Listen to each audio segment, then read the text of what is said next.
Sanga hinguya bakisa maloba zemboya bolingo yonde omerite nayemba pona yo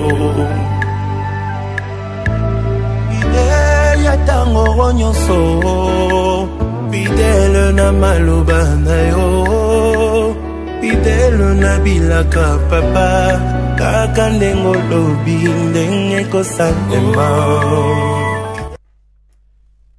Les amoureux de la science, chers téléspectateurs, les politiques, les hommes d'affaires, les religieux, les élèves, les étudiants, les écoliers, vraiment, j'ai dit même les évolutionnistes, les capitalistes, les démocrates, tous, à travers votre grande mission, le modèle cosmologique universel, il est une fois de plus devant vous pour vous satisfaire à travers des préoccupations et des occupations qui vous dérangent pour la science. Certains hommes de Dieu ont du mal à pouvoir expliquer à travers leurs enseignements ce que nous appelons la création de l'univers, qui est écrit noir sur blanc au niveau de la Bible, mais par manque de certaines connaissances scientifiques, ils sont en train de buter par rapport à ça. Mais il y a un homme qui en fait s'est dit, voilà, je mets tout mon temps, je sacrifie tout mon temps pour que ces expériences et que ma connaissance soit mise en profit de la population planétaire. Ben, moi je l'appelle le savant Flavien Panzumwaka, qui est un Congolais de la République démocratique du Congo. Il est aussi un des employés dans des entreprises de l'État de la République démocratique du Congo. Mais il voudrait plus finir sa vie dans de recherches, expliquer, donner des explications partout là où il y a la théologie. Parce que même dans la théologie catholique, dans la théologie protestante, kumbangiste et partout dans le monde, il y a des choses qui leur échappent. Mais nous leur donnons de la matière à travers cette émission où je dis, je reçois M. Flavien Panzumwaka. Bonjour M. Flavien. Bonjour M. les journalistes. Et encore une fois, je suis très content d'être devant les téléspectateurs. Voilà les chers téléspectateurs, il y a un thème spécial que nous allons en décortiquer. Mais vous voulez voir cette émission, il suffit d'aller dans notre chaîne YouTube, tapez seulement Flavien Panzumwaka et vous aurez des rediffusions. Pourriez-vous un peu nous rappeler un peu ce que nous avons vu la fois passée, à travers l'émission passée? Oui, pour entrer dans le vif de l'émission, j'aime toujours dire quelque chose d'introductif, afin d'appeler beaucoup plus les gens à pouvoir s'intéresser dans cette émission. Pourquoi? Parce que quand nous disons la Bible, aujourd'hui, il y a à peu près 2,5 milliards de chrétiens dans le monde. Mais vous imaginez que tous les chrétiens qui sont dans le monde, personne jusque-là ne connaît en profondeur l'explication du schéma biblique de la création. Personne ne connaît en profondeur, parce que toute connaissance commence d'abord à travers un individu. Voyez-vous, toute connaissance dans le monde commence d'abord à travers un individu, puis s'étend à travers tous les individus. Voyez-vous, même quand on parle aujourd'hui de Big Bang et consort, le concept a commencé d'abord à travers un individu. Voyez-vous, donc les connaissances sur le schéma biblique de la création, aujourd'hui c'est à travers un individu que cela vient effectivement d'avoir lieu. Et cet individu, c'est effectivement votre serviteur qui est devant vous, qui est le seul aujourd'hui à faire la vulgarisation sur le schéma biblique de la création. Il n'y a aucun théologien dans le monde, ni aucun savant dans le monde qui peut passer devant la télévision pour faire la vulgarisation autour du schéma biblique de la création. Il n'y en a pas. Voyez-vous, il n'y en a pas. C'est ainsi que j'ai fait appel à tous les théologiens, notamment ceux de la République démocratique du Congo qui ont le privilège de me suivre, d'être toujours fidèle au jour où mes émissions sont effectivement diffusées, notamment à travers cette chaîne Movie Télévision. Voilà. Alors, là aussi, j'ai fait aussi appel à nos politiques qu'il faut que les modèles cosmologiques universels, les modèles dont je suis l'inventaire, puissent arriver à entrer dans toutes les théologies, dans toutes les facultés théologiques dans le monde entier. C'est un effort dont pour les moments je suis en train de fournir. Mais pour que sa réalisation puisse aboutir le plus rapidement possible, j'ai besoin du soutien de la politique. Pas un soutien financier, mais que la politique s'intéresse tout simplement à ce qui vient d'être fait. Parce que même si la politique d'aujourd'hui ne s'intéresse pas à cela, celle de demain s'intéressera à cela.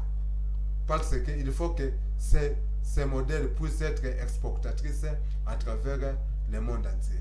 C'est ce modèle qui va effectivement démontrer la réalisation de la prophétie de Simon Kimbangu, qui a dit qu'un jour, Mutumundu akokokana na mundele. Quand le prophète Simon Kimbangu a dit ça, c'est-à-dire qu'un jour, l'homme blanc, l'homme noir va devenir comme l'homme blanc. Hein? C'était vers les années 1920. À ce temps-là, l'homme noir, la seule image que l'homme noir avait de l'homme blanc, c'était son intelligence. Parce qu'il n'y avait ni de postes téléviseurs, ni de photos qui démontraient effectivement comment était l'Europe.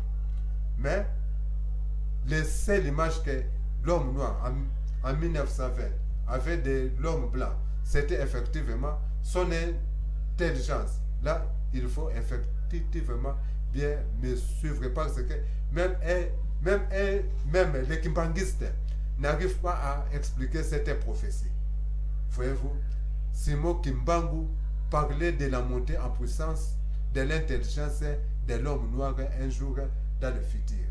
Et qui s'est fait réincarner par vous, bien sûr, aujourd'hui. Non, non.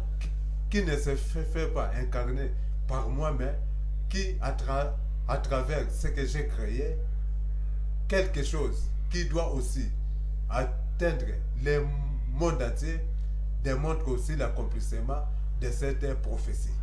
Voyez-vous, démontre effectivement l'accomplissement de cette prophétie. Parce que souvent quand un prophète dit quelque chose, on croit qu'il dit pour son église. Non, les prophètes parlent d'une manière universelle. C'est-à-dire, on ne sait pas comment cela va s'accomplir. Voyez-vous? Et une fois que ça s'accomplit, la personne qui est l'incarnation de cette prophétie doit effectivement l'annoncer. Et c'est ainsi qu'aujourd'hui, je l'annonce à travers la RDC, à travers la République démocratique du Congo. Et même si les leaders spirituels de l'église kimbanguiste actuelle est en train de suivre cette émission, je suis prêt à les rencontrer s'ils m'offrent l'invitation. Voilà, chers leaders, chers représentants légaux de l'église kimbanguiste, c'est un message fort que le prophète de la nation, le prophète de l'univers, Papa Simon Kimbangu, nous a dit, et que Mokolo Mosusu, Moto Moindo Akokoma, Lokola Moto Mondele. C'est une explication claire et nette que M. Flavien voudrait bien échanger avec vous, avec toute simplicité possible, pour que nous puissions voir comment émerger ce pays qui a tant souffert à travers beaucoup des enseignements qui sont biaisés, qui en fait les gens le disent d'une manière ou d'une autre. Donc il y a plusieurs explications. Mais aujourd'hui, nous voulons aussi, pour vous, chers kimbangistes, chers catholiques, chers protestants, chers musulmans, chers moun, chers toutes les églises, les confessions religieuses, même vous les musiciens, les joueurs, vous aussi, les médecins, nous voulons vous parler d'une histoire vraie. Cette histoire s'intitule « La lumière soit et la lumière fut ». C'est un message qui a été lancé à travers une phrase simple qui, c'est quoi? Une lumière, que la lumière soit et une lumière fut. C'est une commande, hein? C'est une commande là. Oui, bibliquement, cela sort effectivement comme une commande. C'est comme si vous mettez de l'eau au feu. Dans les buts que, une fois atteint 100 degrés Celsius, l'eau va commencer effectivement à bouillir. Et quand l'eau va commencer à bouillir, quelqu'un vient, il dit, qui est en train de faire bouillir cette eau? On ne va pas dire que non, c'est le fait. On citera le nom de la personne qui a mis ça dans le fait. Ainsi, voilà. Alors que voilà. Voyez-vous? Donc là, maintenant, on voulait voir l'auteur. Voilà. Alors, quand on dit que Dieu dit que la lumière soit et la lumière fut, hein, on désigne que cela est venu de la volonté de Dieu. Mais cette lumière-là est apparue à partir d'un sous-bassement. Ce sous-bassement-là, c'était quoi? C'est à travers la phrase « Un esprit de Dieu s'est mouvé sur les eaux », qui est ce que les scientifiques appellent la fluctuation des particules dans le vide.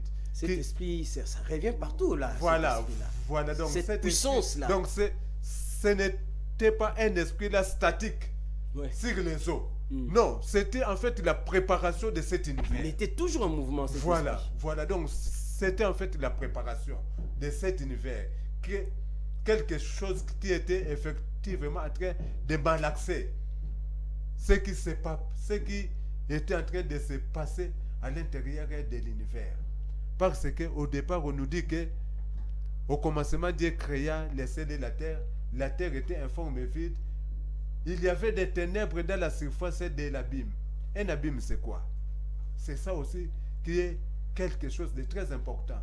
Aujourd'hui, les termes abîme, les savants ont désigné cela par le mot trou noir.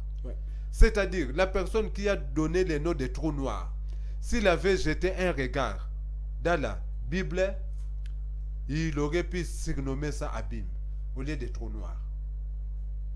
Pourquoi? Parce qu'un trou noir, c'est effectivement un abîme dans le vide. Et qu'est-ce qu'un abîme? Au départ, moi-même, je ne connaissais pas la définition d'un abîme. Alors, j'ai ouvert ce que les théologiens ont donné comme explication. Ils ont dit qu'un abîme, c'est un trou où il y a des phénomènes mystérieux qui se déroulent à l'intérieur. Là, selon Robert, micro-Robert. Selon micro-Robert et tous les encyclopédies. Oh, voilà. Parce que je pouvais aussi citer l'encyclopédie là. Oui, donc c'est écrit qu'un abîme, c'est un trou dont on ne voit pas les fonds. C'est-à-dire, quand vous entrez, vous ne pouvez plus ressortir. Vous entrez pour toujours, vous disparaissez. C'est un trou comme on est en train de dire que il y a de l'infini là-dedans. Voilà, c'est comme un trou dont on dit qu'il y a de l'infini à l'intérieur. On ne sait pas voir effectivement ce qui se passe. C'est ça même la définition de la Bible. C'est différent du sombre. Effectivement, dans cette Bible, il fait sombre. Quand on dit qu'on ne sait pas voir ce qui est à l'intérieur, c'est ainsi que bibliquement, c'est écrit qu'il y avait des ténèbres dans la surface de l'abîme. Voyez-vous la personne qui a écrit ce schéma biblique de la création, que moi je qualifie comme étant les plus grands savants que personne n'a jamais égalé. Okay. Hein? Il dit qu'il y avait des ténèbres dans la surface de l'abîme. C'est-à-dire qu'on ne pouvait pas voir ce qui est à l'intérieur. C'est-à-dire qu'à l'intérieur, il y avait des phénomènes mystérieux à cet état-là qui étaient en train de se passer. C'est effectivement aujourd'hui ce que les savants ont découvert et ont qualifié cela de trou noir. Tout simplement parce que les savants qui ont donné un nom à ces abîmes n'avaient pas lu la Bible. S'il avait lu la Bible, il aurait maintenu les noms d'abîmes. Voyez-vous? Et là, je suis effectivement en train de dire ça aux astrophysiciens. Que quand on dit qu'il y avait de l'abîme dans la surface des ténèbres, la définition de l'abîme correspond effectivement à la définition de ce que les savants qualifient aujourd'hui de trous noirs.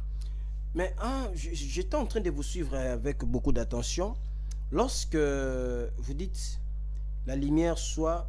Non, comme vous étiez en train de dire, je ne sais pas si je peux voir dans de... Vous dites, au commencement, Dieu créa le ciel et la terre. La terre était informe et vide, et il y avait des ténèbres dans la surface de l'abîme. L'Esprit de Dieu se mouvait au-dessus des eaux. Dieu dit que la lumière soit, et la lumière fut. Cette lumière qu'on nous parle, c'est ça, le rayonnement de quelle lumière qu'on nous parle? Du soleil, la lune, les étoiles, ou c'est quel genre de lumière qu'on nous parle? Parce qu'à cet instant-là, il n'y avait même pas encore... la création des étoiles. Il n'y avait même pas la création du soleil. Voilà. De quelle lumière qu'on nous parle là? Effectivement, quand j'étais en train de donner l'explication de l'abîme, en principe, qu'est-ce qui était en train de se mouvoir là, à l'intérieur de l'abîme? C'est effectivement la phrase là qui suit. Il y avait un esprit de Dieu qui se mouvait sur les eaux. Voyez-vous? Et là, en termes scientifiques, voilà, comment on peut parler cet esprit des eaux et cet esprit de Dieu? En termes scientifiques, une énergie. Voilà, une énergie. Une énergie ou une force qui était en train de s'exercer sur les particules et qui était en train de contracter ces particules. C'est en contractant ces particules qu'il y a eu le premier réchauffement de l'univers et qui a fait jaillir la lumière. Et quand la lumière jaillit à travers une chose qui n'est ni une étoile, ni le soleil, on appelle ça rayonnement. Okay. Alors, comme à ce moment-là de l'Antiquité, le mot rayonnement n'existait pas. C'est ainsi que l'auteur a parlé de la lumière. Parce que s'il avait dit le mot rayonnement c'est un mot scientifique que beaucoup de personnes ne connaissent pas. Voyez-vous? C'est ainsi qu'il a utilisé le mot vulgaire de la lumière. Mais en principe, c'est un rayonnement. Ou quand les particules étaient en train de se contracter, de se condenser, qu'il y a eu effectivement l'apparition de ces rayonnements-là. Et là, le phénomène s'est déroulé dans l'avant Big Bang. C'est-à-dire au moment où Dieu était en train de préparer notre univers actuel. Voyez-vous? Dans l'avant Big Bang. Voyez-vous? Que ce rayonnement-là est apparu. Et quand l'univers a atteint cet état-là extrême de condensation, il faut savoir que maintenant que tout était effectivement condensé comme une boule, c'est-à-dire même ces rayonnements-là ne pouvaient plus s'échapper parce que tout était effectivement condensé en un seul bout. Et il y a eu ce que les scientifiques appellent le Big Bang, ou bien la séparation des eaux avec les eaux. Oui. Alors, quand il y a eu la séparation des eaux avec les eaux, qu'est-ce qui s'est passé? 3 minutes plus tard, 3 minutes plus tard, il y a eu la création de la matière, notamment de l'hydrogène. Ok. Et puis, 380 ans plus tard. 380 ans plus tard. Oui, cette lumière-là biblique auquel il est dit que la lumière soit et la lumière fut. Cette lumière a réapparu. Sous quelle forme? Sous forme toujours de rayonnement. Mais là, il n'y avait pas encore création ni de la terre ni du soleil. Okay. Et aujourd'hui, des scientifiques. Mais comment avez-vous découvert ces 380 ans plus tard là? Quelles sont les modalités qui permettent à ce que vous puissiez calculer? C'est à travers les calculs des scientifiques. C'est-à-dire... Avec lequel appareil qu'on a utilisé? Non, ils utilisaient beaucoup des appareils pour ça. Comme j'ai dit que là, c'est vraiment beaucoup plus scientifique. C'est-à-dire, ils ont envoyé même des appareils au ciel pour photographier cette lumière auquel il est dit que la lumière soit et la lumière fut. Alors, quand cette lumière a réapparu, ce sont des savants américains qui ont découvert cela en 1965. Ok. Ils ont même eu des prix Nobel pour ça. Sauf que, jusqu'à aujourd'hui, les scientifiques ne savent pas l'origine de cette lumière.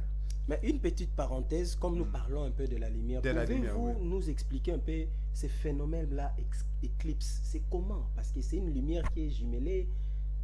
Je ne sais pas où on pourra aborder dans d'autres émissions, mais même un petit flash là par rapport à ce qu'on appelle phénomène éclipse. Parce que c'est une lumière...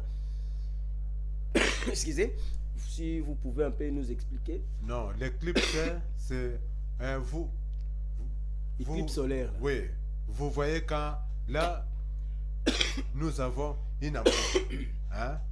Alors, si je prends par exemple un objet, hein, je mets pour barrer la lumière de cette ampoule. Directement, cette partie va se retrouver dans l'ombre. Dans les noirs, voilà. Dans les noirs. Donc, l'éclipse n'est que quand la ligne passe devant les soleils.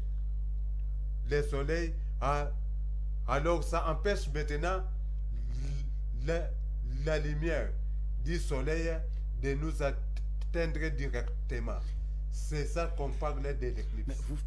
Vous savez, avec ces phénomènes, je peux constater que si vous dites comme vous le dites là, c'est que la Lune a une forte capacité, parce que ça empêche cette forte lumière qui a plus de degrés, je ne sais même pas, d'atteindre la Terre. Non, c'est-à-dire la Lune, c'est quelque chose de compact. Donc c'est vraiment une grosse masse. La Lune, c'est quelque chose de compact. C'est vraiment comme la Terre, sauf que la Terre est plus grosse. Ok. Sauf que la Terre est plus grosse que la Lune. Mais c'est comme la Terre. Voyez-vous? Alors, qui tourne autour de la Terre. Alors, en tournant autour de la Terre, dès qu'il arrive là où la lumière du soleil, dès qu'il empêche la lumière du soleil d'atteindre la Terre, c'est par là maintenant qu'on parle de l'éclipse du soleil. C'est-à-dire qui n'est qu'une façon de dire que la lumière du soleil a été empêchée par la présence de la Lune. Mais ici, nous sommes beaucoup plus en train de parler du phénomène biblique qui dit que la lumière fut et la lumière soit. Cette lumière n'a rien à voir avec cette lumière. Non, là c'était une parenthèse. Donc cette lumière-là n'a rien à voir avec la lumière du soleil. C'est une lumière qui a été créée par le réchauffement des premières particules de l'univers. Et Et quand l'univers s'est condensé, hein, même cette lumière-là ne pouvait plus s'échapper. Après, il y a eu les phénomènes qu'on appelle la séparation des eaux avec les eaux, ou bien Big Bang. Et 380 ans plus tard, selon les calculs des scientifiques, que cette lumière-là est réapparue et aujourd'hui, cette lumière est rebaptisée sous le nom de rayonnement fossile ou bien faux défi cosmologique. Ok. Oui, mais ce qui est important est que les scientifiques disent que 380 ans plus tard, cette lumière-là avait réapparu. Quand quelque chose a réapparu, c'est-à-dire doit aussi avoir une origine, Oui. quelque part. Que aujourd'hui, moi, je suis le premier à dire l'origine de cette lumière. Je suis le premier. Quand je dis le premier, c'est-à-dire le premier dans le monde à décrire l'origine de cette lumière. Voyez-vous? Hein? Vos explications, est-ce que ce sont de pensées, vos propres pensées, ou ce sont c'est quand même, ce sont vos propres pensées, ou bien vous faites des études, des analyses? Non, je vous dis que le modèle cosmologique universel, c'est la restitution scientifique des schémas bibliques de la création. C'est-à-dire que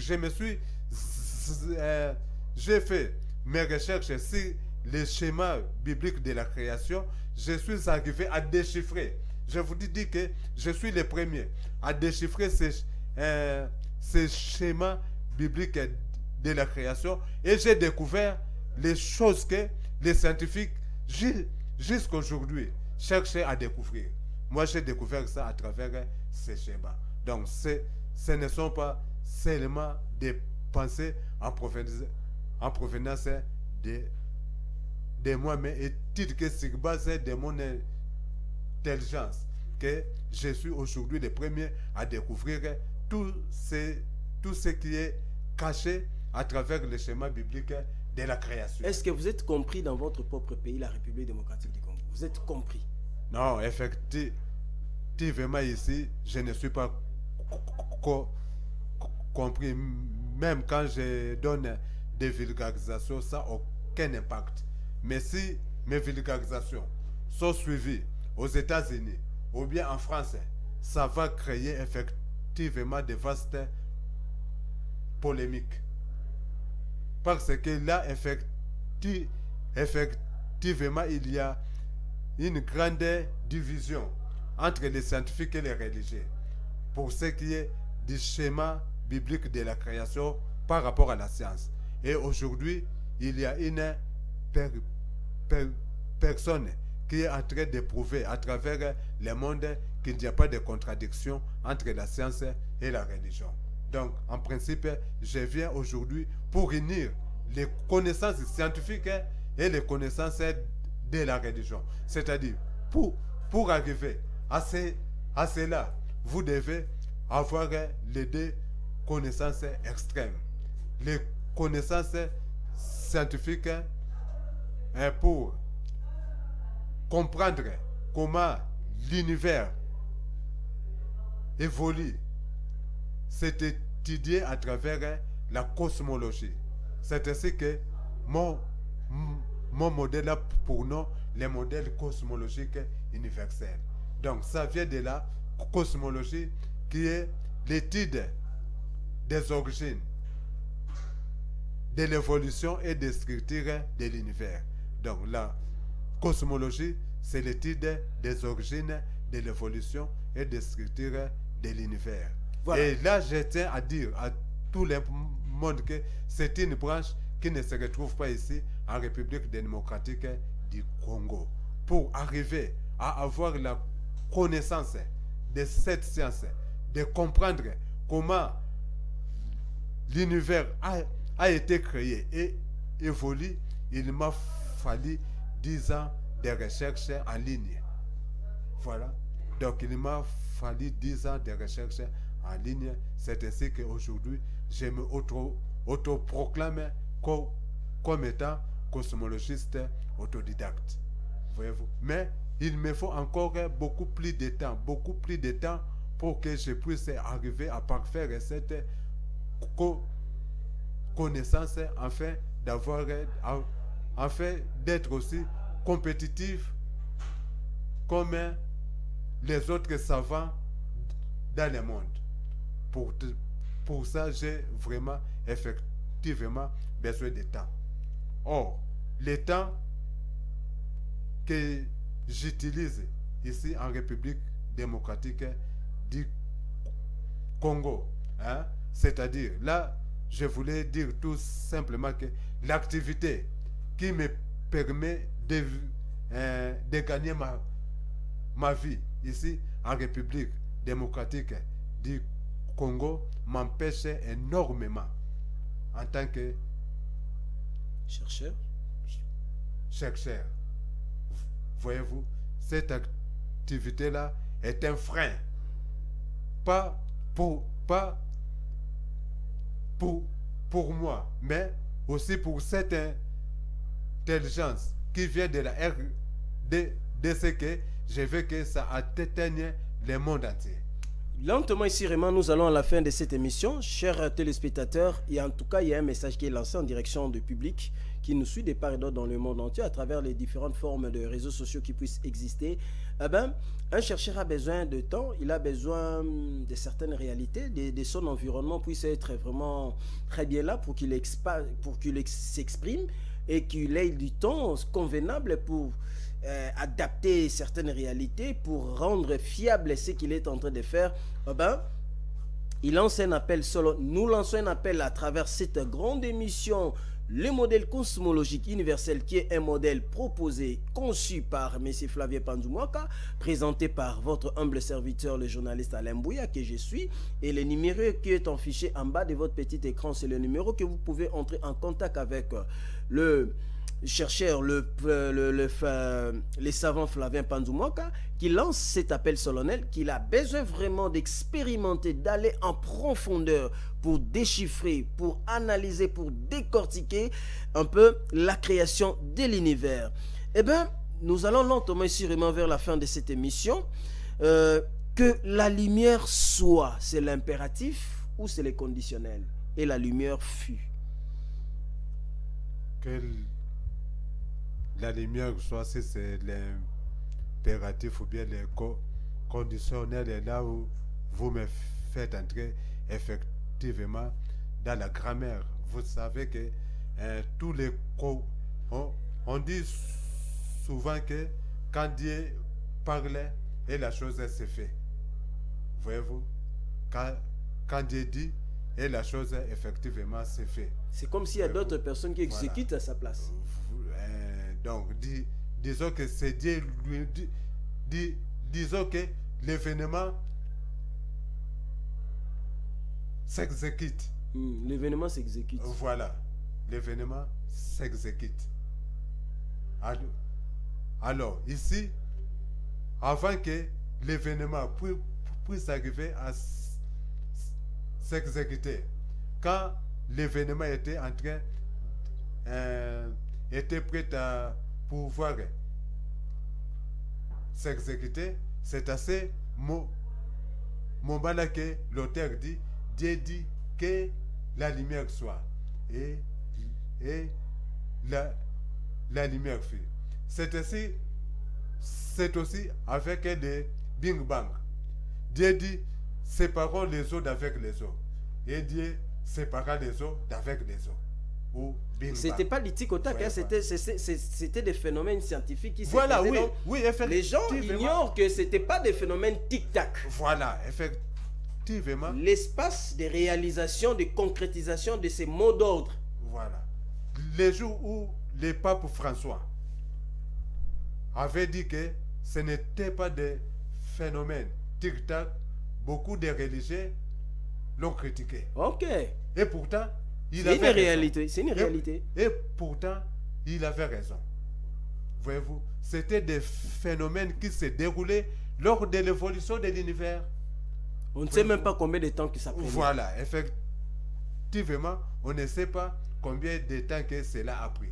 Mais comme c'était dans la volonté ultime de Dieu, c'est ainsi que on associe les noms de Dieu, mais les savants, ils parlaient beaucoup plus des hasards de la nature. Mais pour les croyants, c'était la volonté de Dieu qui était en train de s'exécuter, d'où les phrases Dieu dit, Dieu fit, Dieu créa. Okay. Voilà. Dieu dit, Dieu fit, Dieu créa. Effectivement ça. Donc, ce que les gens ont à retenir aujourd'hui, les scientifiques. Voilà. Il y a un savant américain qui s'appelait, je crois, M. Bill Graham. Hein? Quand on était encore en train de rechercher cette lumière, il avait dit, cette lumière-là serait le premier cri de Dieu. Ok. Les savants ont pris ça pour quelque chose de scientifique. Et pourtant, il avait prophétisé. Il avait dit, cette lumière-là, la recherche de la première lumière de l'univers, sera le premier cri de Dieu. Un savant américain qui s'appelait, je crois, Bill Graham. Et effectivement, en 1965, on a découvert cette lumière, on a donné le nom de rayonnement fossile. Sauf que les gens ne savaient pas les liens qu'il y avait entre cette lumière ainsi que ce que la Bible dit que la lumière soit et la lumière fut. C'est aujourd'hui, c'est moi qui ai venu démontrer les liens qu'il y a entre les deux lumières. Voyez-vous, ce que je suis effectivement, c'est que le modèle cosmologique universel aujourd'hui est en train d'apporter comme contribution à la science. Voyez-vous, c'est que nous sommes effectivement en train de porter comme contribution à la science. Okay. Voyez-vous.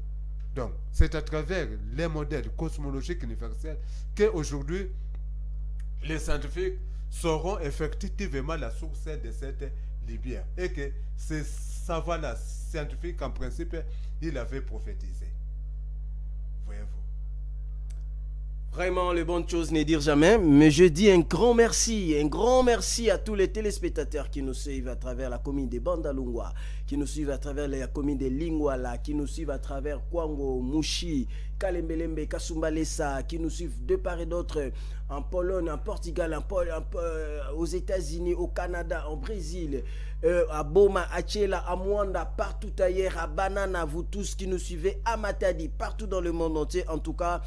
Tout le plaisir a été toujours pour nous, mais je pense que si vous pouvez rappeler aux téléspectateurs comment trouver vos publications à travers les réseaux sociaux pour avoir les explications claires à travers toutes vos explications, le livre qui sont sur le marché que vous avez écrit. Oui, là en tout cas, je lance un appel à tous ceux qui me suivent aujourd'hui. C'est le verbe réellement avoir une idée de qui je suis.